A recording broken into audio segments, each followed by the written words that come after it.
Across the spiral arm of the galaxy, silence fell whenever the crimson ships appeared in system after system. The Kalar Empire had perfected the art of conquest over 3,000 years, and their reputation preceded them like a plague on the mining world of Viridian Prime. Administrator Cole watched through reinforced transparisteel as the last transport lifted off from the surface, carrying refugees who would never see their home again. The evacuation had taken 6 hours, which was longer than most species got when the Kalar decided to claim a world. He pressed his palm against the cool surface of the window and wondered if humanity would fare any better.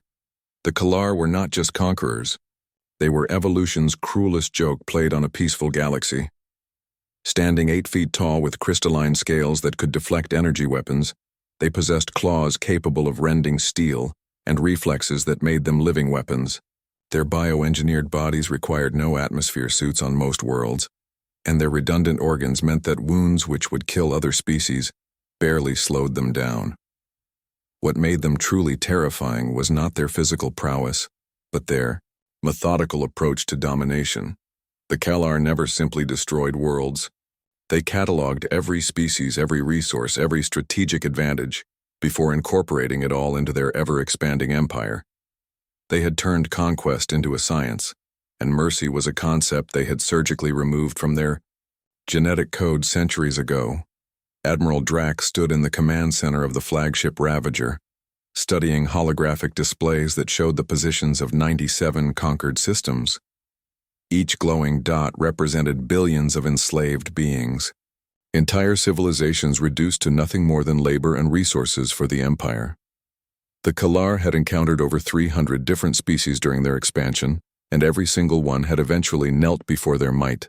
The latest intelligence report spoke of a small yellow star in the Outer Rim territories, orbited by a blue-green world that teemed with life.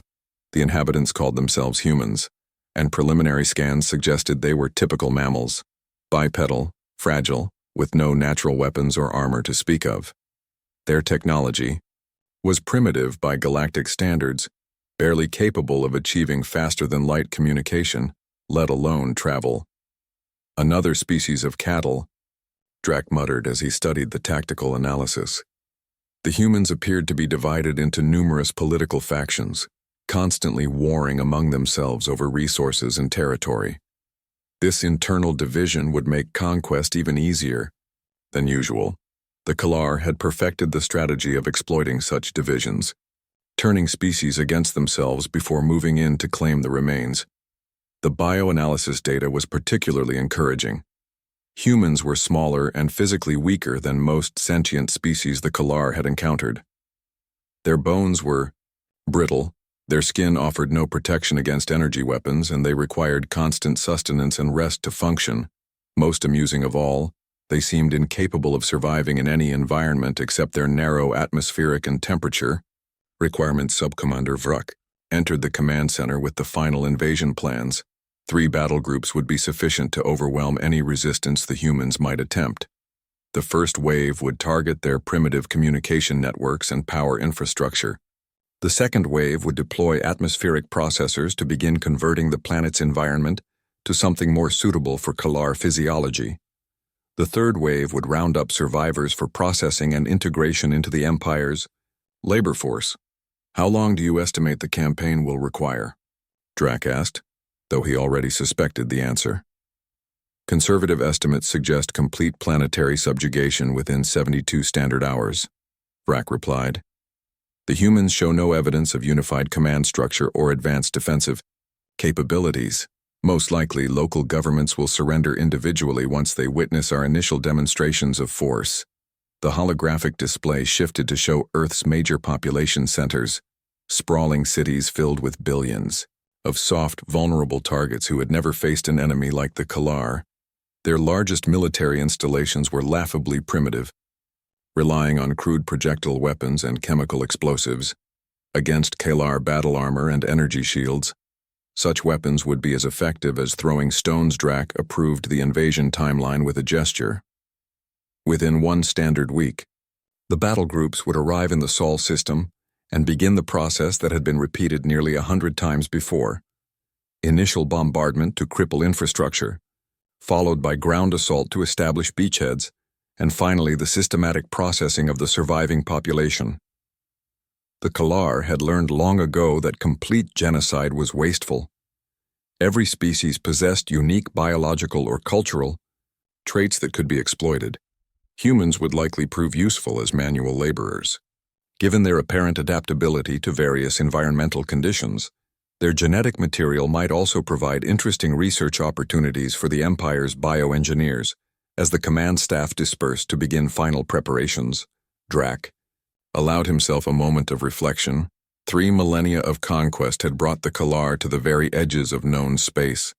Soon there would be no more worlds to claim, no more species to subjugate. The galaxy would belong entirely to the Empire, and the great work of bringing order to chaos would be complete. He dismissed such thoughts as premature.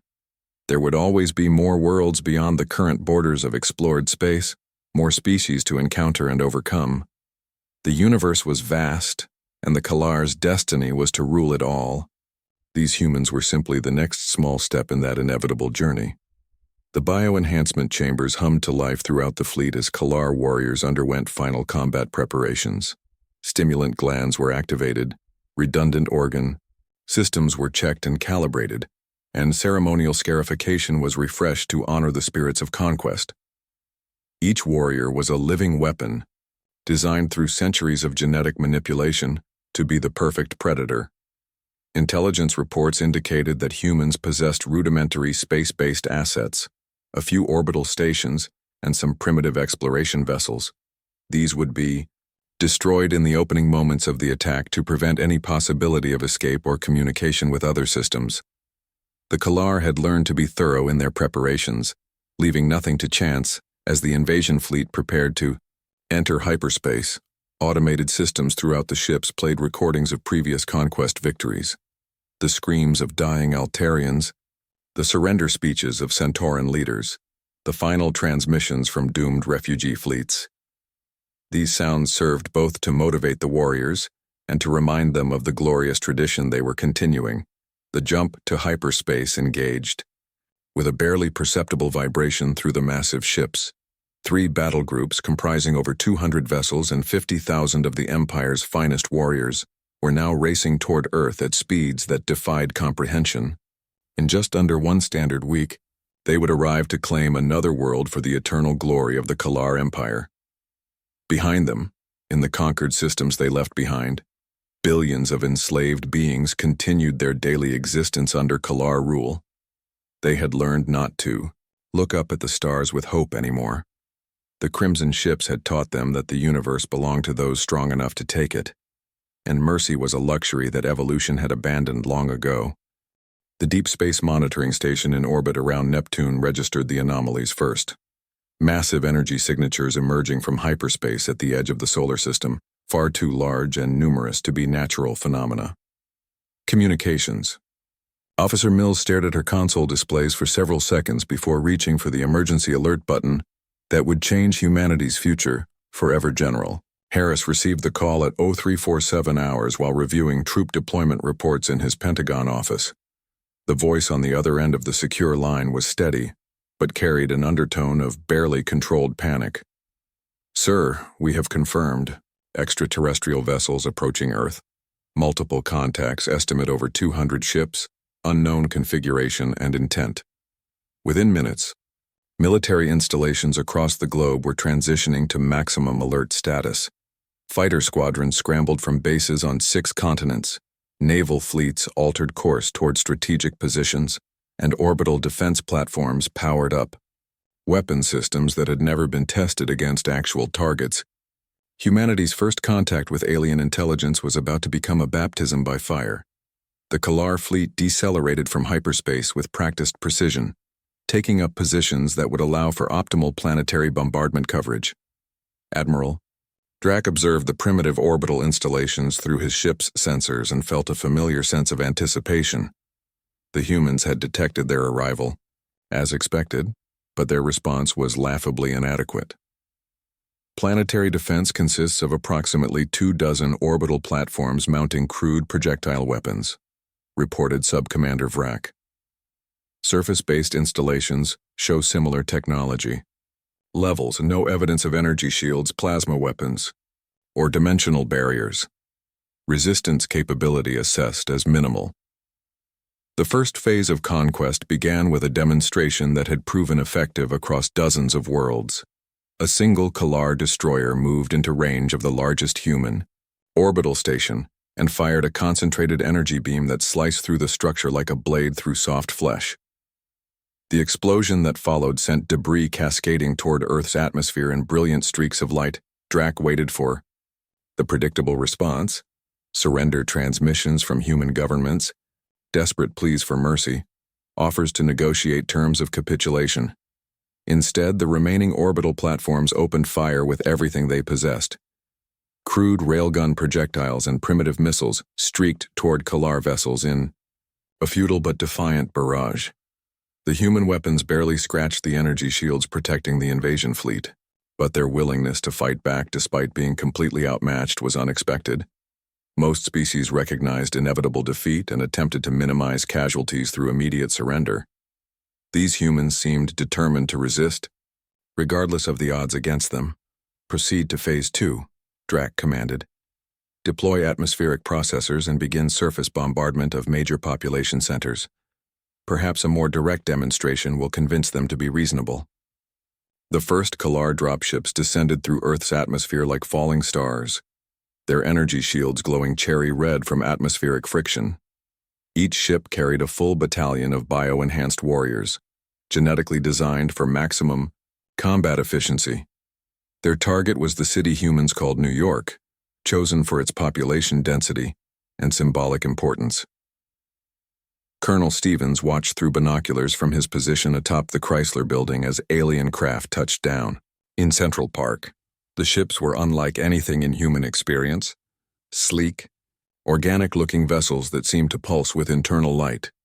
Even from a distance, he could see movement as the occupants began to disembark.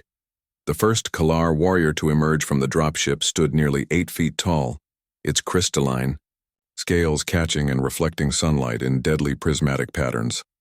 Its claws were longer than human fingers and appeared capable of rending steel, while its eyes glowed with an intelligence that was both alien and terrifyingly focused. Behind it, dozens more warriors formed up in precise combat formations. All units, this is command. Stevens spoke into his radio. Unknown hostiles have landed in the park.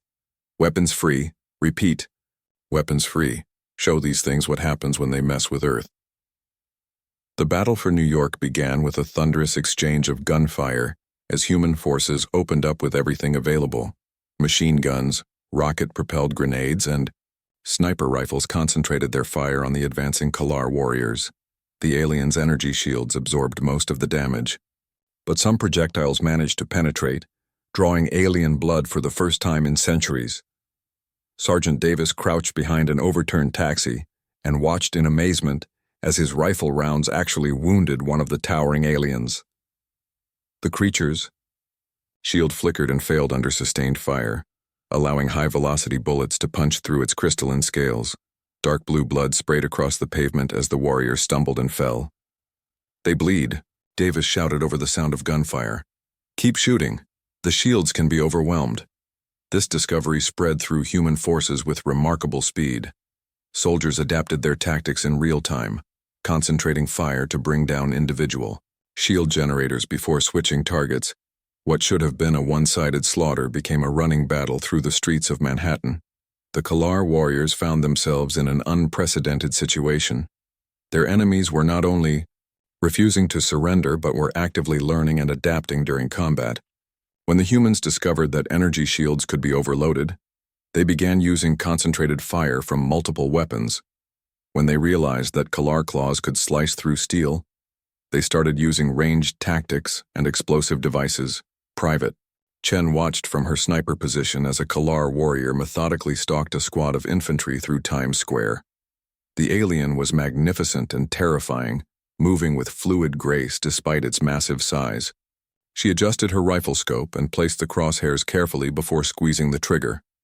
The shot struck the warrior in what appeared to be its primary visual organ.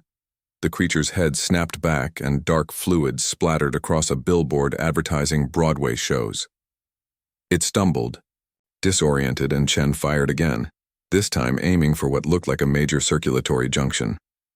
The second shot dropped the warrior to its knees. "Headshots work," she reported over the tactical frequency. "And there's something like an artery cluster about 6 inches below their left shoulder. 2 shots there and they go down hard." This kind of tactical intelligence was being gathered and disseminated throughout the human forces with frightening efficiency.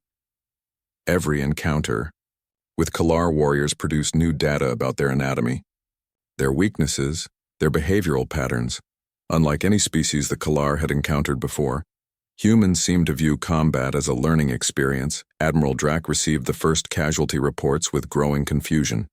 His forces had taken losses, something that had not happened in over 2 centuries of conquest.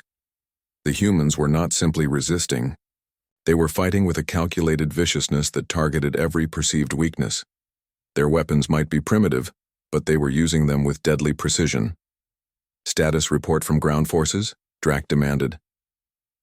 17 warriors confirmed. "Killed.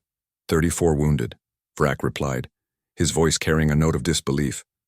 "The humans are employing coordinated tactics, sharing intelligence in real time, and adapting their strategies based on observed weaknesses in our forces.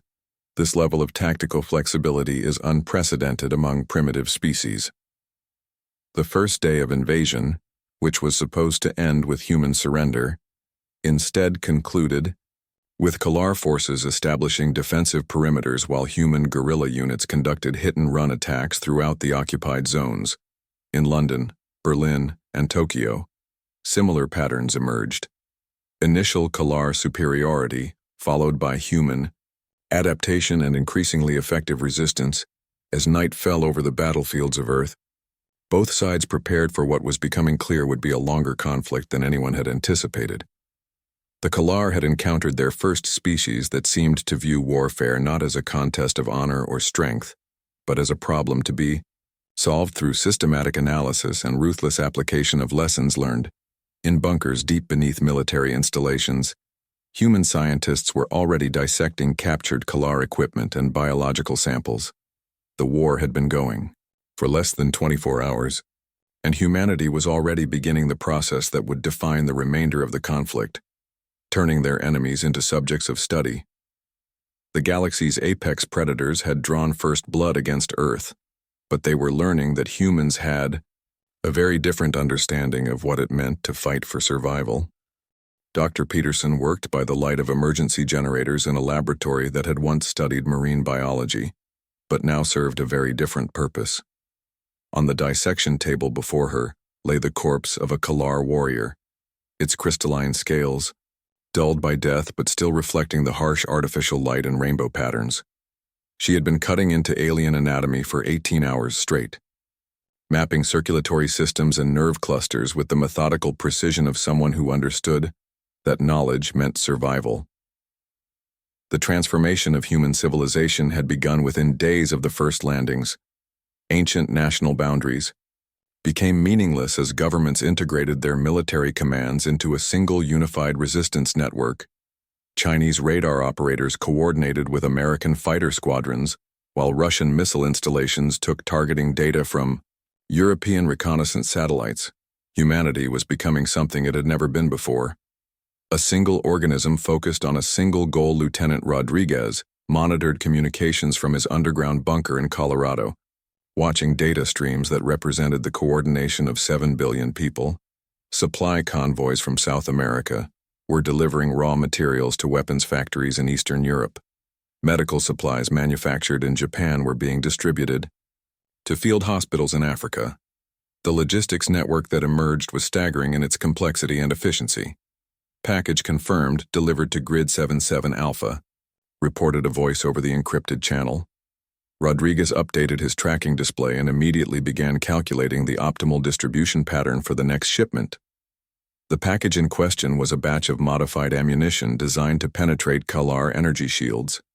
Based on analysis performed on alien technology, recovered from battlefields across 6 continents. The human approach to warfare was unlike anything the Kalar had encountered in 3 millennia of conquest. Other species fought as individuals or small units, following traditional military hierarchies and established tactical doctrines. Humans operated as a collective intelligence, instantly sharing every piece of useful information across their entire species through networks that spanned the globe. Professor Williams had been a xenobiology theorist before the invasion, someone who spent her time speculating about hypothetical alien life forms. Now she stood in a converted subway tunnel beneath London, briefing special operations teams on Kalar anatomy. The primary neural cluster is located here, she pointed to a detailed holographic model. Severe damage to this region results in complete motor function loss within seconds. The soldiers listening to her briefing were not from any single nation. The team included former Navy SEALs from America, Spetsnaz operatives from Russia, and SAS commandos from Britain. National loyalties had become irrelevant in the face of species extinction. They were all humans now, and that was the only identity that mattered. Captain Brooks led his mixed international squad through the ruins of downtown Sydney, moving with practiced silence past the remains of Kalar defensive positions. His unit had perfected a technique for eliminating alien patrols that relied on precise coordination and intimate knowledge of enemy biology. They no longer fought like soldiers. They hunted like wolves. The method was simple and effective. Human snipers would disable Kalar shields with concentrated fire while assault teams moved into position. Once the shields failed, specially designed projectiles would target specific anatomical weak points identified through countless autopsies and field observations. The aliens' superior strength and armor meant nothing if their nervous systems were severed or their circulatory systems breached in critical locations. Contact confirmed, 3 hostiles. Standard patrol formation, whispered Sergeant Kim through the tactical radio. Her position on a damaged skyscraper provided perfect overwatch for the ambush. She watched through her scope as the Kalar warriors moved through the street below, their energy shields glowing faintly in the pre-dawn darkness. The ambush unfolded with clockwork precision. Shield breaker rounds struck all 3 targets simultaneously, overloading their defensive systems in cascades of sparks and electromagnetic feedback. Before the aliens could react, armor-piercing projectiles penetrated their crystalline scales at precisely calculated points. All 3 warriors collapsed within seconds, their superior biology overcome by superior tactics. This scene was being repeated thousands of times across Earth as human forces perfected the art of killing their supposedly invincible enemies. Every successful engagement generated more tactical data, which was instantly transmitted to every other human unit through quantum-encrypted networks. The collective learning curve was exponential. Admiral Drack studied casualty reports that defied everything he understood about conquest. Kalar, losses were mounting steadily while human resistance showed no signs of weakening. If anything, the enemy was becoming more dangerous with each passing day. Their primitive weapons were being modified based on captured Kalar technology, creating hybrid systems that combined alien engineering with disturbingly effective human innovation. Ground forces report continued harassment attacks, Subcommander Vrak informed him. Human units appear to be coordinating across continental boundaries. Intelligence gathered in one theater is being applied tactically in others within hours of discovery. They are sharing information with unprecedented efficiency. The most disturbing aspect of human behavior was their apparent lack of fear. Other species, when faced with extinction, typically responded with panic, desperation, or attempts at negotiation. Humans seemed to view the invasion as an educational opportunity. They studied captured Kalar equipment with the same methodical approach they might use to examine any other natural phenomenon. Dr. Chen worked in a laboratory buried 300 feet beneath the Swiss Alps, surrounded by salvaged alien technology and detailed anatomical charts. She had been a theoretical physicist before the war, but now her expertise was being applied to understanding Kalar energy shield technology.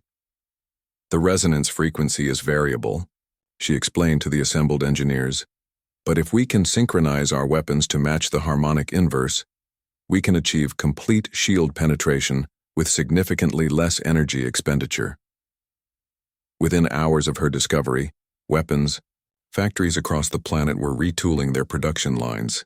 Human manufacturing capacity, freed from the constraints of profit margins and bureaucratic oversight, was operating at levels that would have been impossible during peacetime.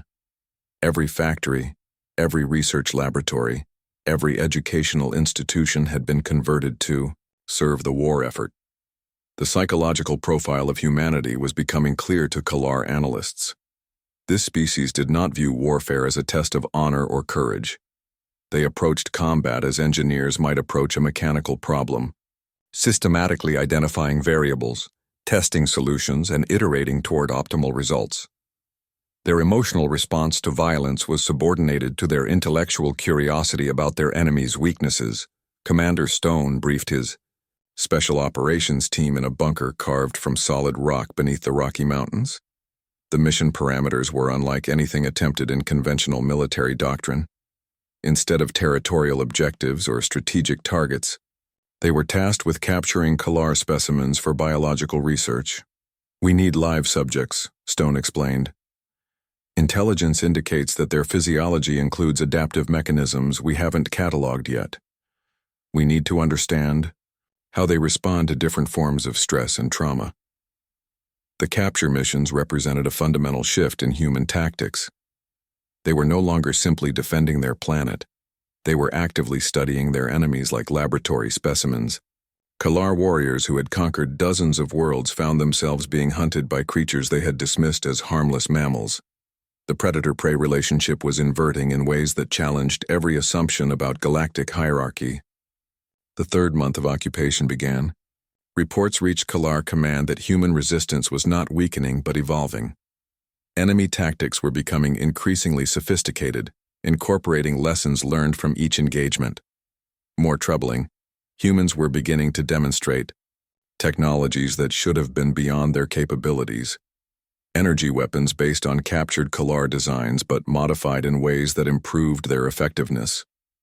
The galaxy's apex predators were discovering that they had invaded a world populated by a species that treated survival not as a matter of strength or courage, but as an intellectual challenge to be solved through systematic analysis and relentless experimentation.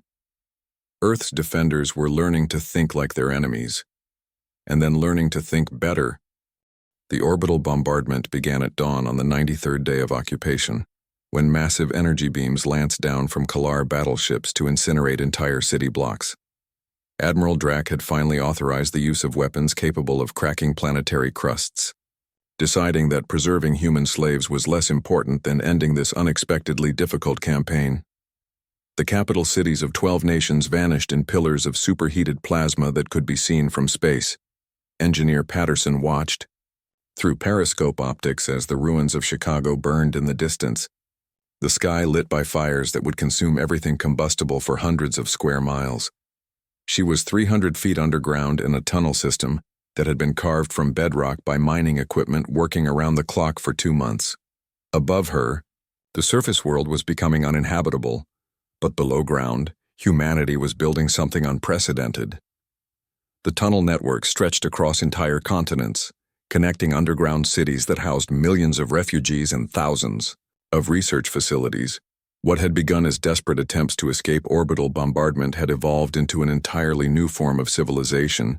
Humans were becoming a subterranean species, adapting to life in environments that would have been impossible to imagine before the invasion. Dr. Adams monitored geological surveys from his command center buried beneath the Appalachian Mountains, tracking the progress of excavation teams that were expanding the tunnel system at the rate of several miles per day. Automated mining systems, powered by geothermal plants and guided by artificial intelligence networks, carved through solid rock with industrial efficiency. Sector 7 Alpha reports breakthrough to the Atlantic grid, he announced. We now have continuous underground transit from Nova Scotia to Florida. The surface war had become a diversion while the real conflict moved to spaces the Kalar had never learned to fight in. Human forces emerged from hidden entrances to conduct raids before vanishing back into tunnel systems that the aliens could not map or effectively assault. Traditional military tactics became meaningless when the enemy could appear anywhere and disappear without trace. Captain Rivers led her reconnaissance team through a maintenance tunnel that ran beneath what had once been downtown Detroit. They were moving toward a Kalar supply depot that intelligence suggested contained advanced weaponry. The mission would involve emerging from underground, neutralizing alien guards, capturing whatever equipment could be carried, and retreating before reinforcements arrived. It was a pattern that human forces had perfected through hundreds of similar operations. The most significant development was humanity's systematic approach to reverse engineering captured technology. Every piece of Kalar equipment that fell into human hands was immediately transported to research facilities where teams of scientists worked to understand and replicate alien engineering. Unlike previous species the Kalar had conquered, humans did not simply try to use captured weapons. They took them apart to understand the principles behind their operation. Professor Kumar directed a research team in a laboratory complex built inside a natural cavern system in India. The facility contained captured Kalar energy weapons, shield generators, and communication devices, all being methodically disassembled by specialists who had once worked on civilian technology projects. The power coupling system operates on principles we can duplicate with terrestrial materials, she explained to her team. We don't need to build exact copies. We need to build better versions. Within 6 months of the invasion's beginning, human forces were deploying weapons that combined alien technology with earthly innovation, energy rifles that fired bursts of coherent plasma, personal shield generators that could deflect Kalar claws, and communication systems that operated on quantum frequencies the aliens could not intercept. The technological advancement was happening at a pace that would have taken decades during peacetime. The psychological warfare was even more effective than the technological development. Kalar patrols began finding their fallen comrades arranged in patterns that suggested systematic study. Bodies were dissected with surgical precision, organs removed and preserved, defensive equipment disassembled and catalogued. The message was clear. Humans were not simply fighting for survival. They were conducting research using Kalar soldiers as experimental subjects. Lieutenant Torres emerged from a tunnel entrance disguised as rubble in what remained of Mexico City. Her squad carried weapons that had been impossible to imagine a year earlier. Hybrid energy rifles that fired ammunition designed specifically to penetrate Kalar armor at its weakest points. Their targets were 3 alien scouts who had been isolated from their main unit through careful manipulation of their patrol routes. The ambush demonstrated how thoroughly humans had learned to exploit their enemies' behavioral patterns. Kalar warriors were conditioned to respond to threats in predictable ways, following tactical doctrines that had proven successful across countless worlds. Human forces had studied these patterns extensively and learned to anticipate alien reactions with remarkable accuracy. Target acquisition confirmed, Torres whispered into her communication device. Her sniper had the lead Kalar warrior in his crosshairs, waiting for the optimal moment to strike. The aliens were moving through a plaza that had been carefully prepared with concealed charges and overlapping fields of fire. When the ambush was triggered, it would be over within seconds. The precision of the attack was surgical. Explosive charges severed the aliens' communication links to their base while electromagnetic pulse devices disabled their energy shields. High-velocity projectiles struck each warrior in locations identified. Through extensive anatomical research, the entire engagement lasted less than 30 seconds, ending with 3 dead Kalar and no human casualties. More importantly, the attack yielded additional research material. One of the aliens carried a communication device of unfamiliar design, while another wore armor that incorporated new defensive technologies. Both items would be transported to underground research facilities within hours, where human scientists would begin the process of understanding and surpassing alien engineering. The war was evolving into something the galaxy had never seen before, a conflict between a species that viewed combat as an expression of genetic superiority and a species that treated warfare as an engineering problem, requiring systematic solutions. The Kalar fought as individuals enhanced by biotechnology, while humans operated as a collective intelligence enhanced by rapidly advancing technology. Admiral Drack received intelligence reports that painted an increasingly troubling picture. Human forces were not being worn down by attrition, but were becoming more effective with each engagement. Their weapons were improving faster than Kalar countermeasures could be developed, and their tactics were evolving in response to every defensive measure the Empire deployed. Analysis suggests that human technological development is accelerating beyond theoretical limits, Sub-Commander Vrak reported. They appear to be treating our invasion as a learning opportunity rather than a survival crisis. Each captured piece of equipment is being reverse-engineered and improved upon within days of acquisition. The most disturbing intelligence came from captured human communication, intercepts. The enemy was not discussing surrender terms or negotiating for mercy. Instead, their transmissions focused on technical specifications, experimental results, and tactical refinements. They spoke about Kalar warriors the way scientists might discuss laboratory specimens, with clinical detachment and intense curiosity, deep beneath the surface of Earth. In facilities that had been carved from living rock, human civilization was transforming itself into something unprecedented in galactic history. A species that had learned to survive through systematic analysis of its enemies, adaptive use of captured technology, and coordination on a scale that turned individual weakness into collective strength. The apex predators of the galaxy were discovering that they had chosen to hunt something far more dangerous than they had ever encountered. A species that treated extinction as a problem to be solved through applied intelligence and relentless experimentation. The first human ship to achieve faster-than-light travel was built from salvaged Kalar components and powered by experimental drives that should have been impossible for a species with Earth's technological base. Chief Engineer Walsh watched. From the command center of the vessel, humanity had designated Shadowrunner as her crew prepared for mankind's first journey beyond the solar system. The ship itself was a hybrid monstrosity that combined alien engineering with human innovation in ways that violated every principle of conventional spacecraft design. "Jump drive charged and ready," reported Navigator Phillips, her hands steady on controls that had been reverse-engineered from captured Kalar navigation systems. The mathematics required to calculate hyperspace trajectories had been worked out by teams of physicists who had learned to think in 11 dimensions.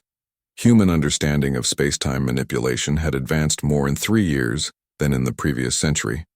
The target was a Kalar supply depot in the Proxima Centauri system, chosen because intelligence indicated it was lightly defended and contained resources necessary for the Empire's expansion into human space.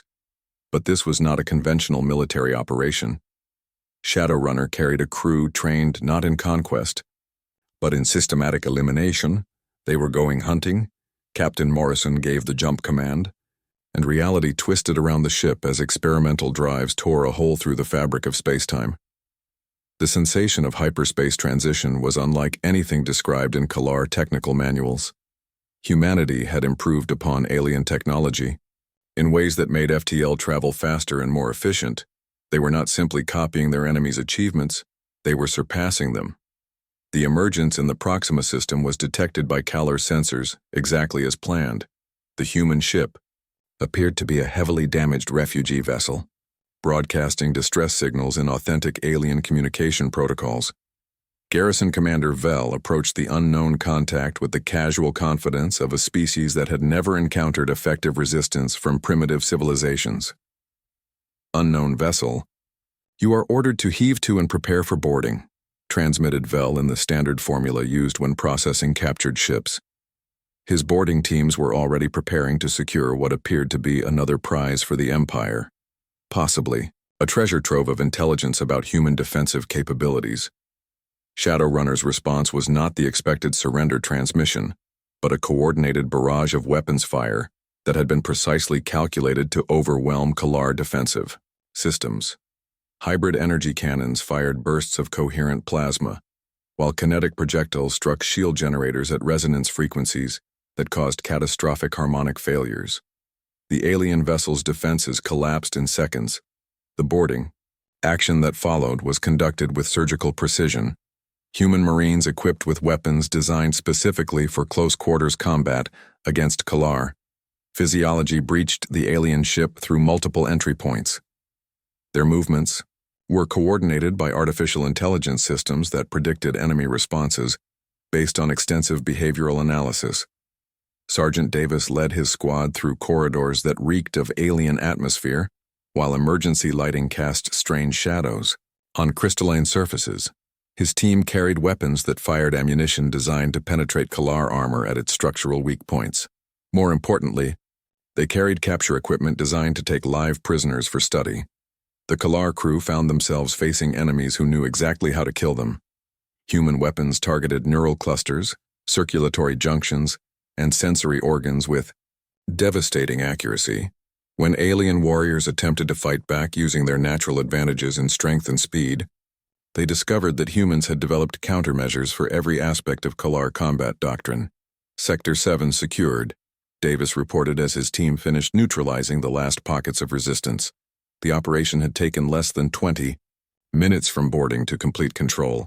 More importantly, they had captured 17 live specimens along with the ship's complete database of strategic intelligence. The intelligence harvest exceeded all expectations. Kalar military databases contained detailed information about supply routes, garrison strengths, and strategic installations throughout the Outer Rim territories. Human analysts aboard Shadowrunner processed the data while the ship prepared for its next target. They were not returning to Earth, but continuing their hunting expedition. Commander Vel found himself restrained in what had once been his own ship's detention facility, now operated by creatures he had been taught to view as primitive mammals. The human interrogation techniques were unlike anything in his experience. They did not use torture or threats, but instead employed drugs derived from Kalar biochemistry to induce cooperative states. "Tell us about the patrol schedules in the Vega system," requested Dr. Williams, the human xenobiologist who was conducting the interrogation.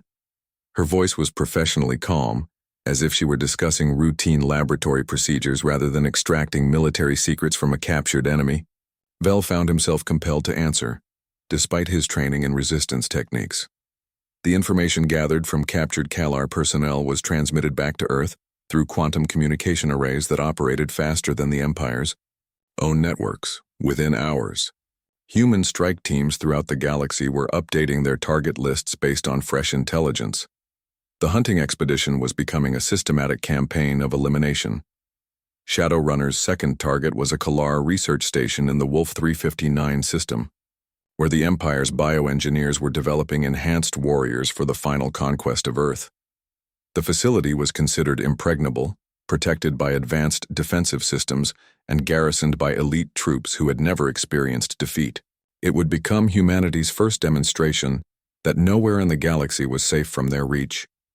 The attack began with electronic warfare that turned the station's own defensive systems against each other. Human hackers had spent months analyzing captured Kalar computer systems, learning to exploit vulnerabilities that the aliens had never bothered to secure. Automated turrets began firing on each other, while life support systems cycled through emergency protocols that created chaos throughout the facility. Captain Morrison watched through tactical displays as his Marines systematically cleared the research station level by level. Their movements were guided by real-time intelligence from captured databases and coordinated by AI systems that predicted optimal assault routes. The Kalar defenders found themselves fighting an enemy that seemed to anticipate their every tactical decision. The most valuable discovery came from the station's biological laboratories, where Kalar scientists had been attempting to create enhanced warriors specifically designed to combat human resistance techniques. The research data revealed everything humanity needed to know about their enemy's strategic thinking. The aliens were terrified of human adaptability and were desperately trying to engineer solutions to their tactical disadvantages. Dr. Chen studied the captured biological samples with the same methodical approach she had once applied to theoretical physics. The Kalar enhancement process relied on genetic manipulation techniques that were centuries ahead of human capabilities, but the underlying principles could be understood and adapted. Their bioengineering is sophisticated, but follows predictable patterns, she reported. We can develop countermeasures for their enhanced warriors before they complete development. More importantly, the research station contained detailed intelligence about Kalar expansion plans throughout the galaxy. The Empire was not simply conquering random worlds, but following a systematic strategy designed to create an unbreakable network of military, installations, human analysts immediately began identifying weak points in this network that could be exploited by strike teams. The success of Shadowrunner's mission triggered a wave of similar operations as human shipyards produced more vessels capable of interstellar travel. Each ship was crewed by specialists trained in deep space hunting techniques and equipped with weapons designed specifically for eliminating Kalar forces. They operated independently, striking targets throughout the Empire's territory before vanishing back into hyperspace. Admiral Drac received reports of attacks on installations that should have been impossible for humans to reach. His forces were being systematically eliminated by enemies who appeared without warning, struck with devastating precision, and disappeared before reinforcements could arrive. The tactical situation was unlike anything in 3 millennia of Kalar military experience. 17 installations have been completely destroyed, Sub-Commander Vrak reported, his voice carrying undertones of something approaching panic. 43 others have suffered significant damage or personnel losses. The humans appear to be operating throughout our territory with complete tactical mobility. Our response? Times are inadequate to counter their hit-and-run tactics. The psychological impact on Kalar forces was becoming more significant than the material losses. Warriors who had conquered hundreds of worlds were beginning to experience something their species had not felt in centuries: fear. They were being hunted by creatures they had dismissed as harmless, and their legendary invincibility was crumbling under systematic assault. The most disturbing reports came from garrison commanders who described finding their personnel arranged in patterns that suggested systematic vivisection. Human forces were not simply killing Kalar soldiers, but were conducting field research on captured specimens. Bodies were dissected with surgical precision, organs removed for study, and equipment analyzed for weaknesses. On the mining world of Kepler 186c, Garrison Commander Thex discovered the remains of his outer perimeter patrol displayed in what could only be described as an educational exhibit. Each warrior had been dissected to expose different anatomical systems, with human-made labels identifying neural pathways, circulatory networks, and muscular structures. The message was unmistakable. Humanity was treating Kalar forces as laboratory specimens. The Empire's client species began to notice that their supposedly invincible overlords were losing control of entire sectors. Slave populations on conquered worlds started to whisper about the creatures from Earth who hunted Kalar warriors like prey. Some began to openly rebel, sensing that the balance of power in the galaxy was shifting. General Brooks coordinated the resistance movement from his command center buried beneath the ruins of Denver, monitoring the global network of strike teams that were now operating on dozens of worlds. The war had evolved far beyond Earth's defense into something approaching systematic extermination. Humanity was methodically dismantling the Kalar Empire, one installation at a time. Phase 3 operations are proceeding. Ahead of schedule, he reported to the Unified Command Council.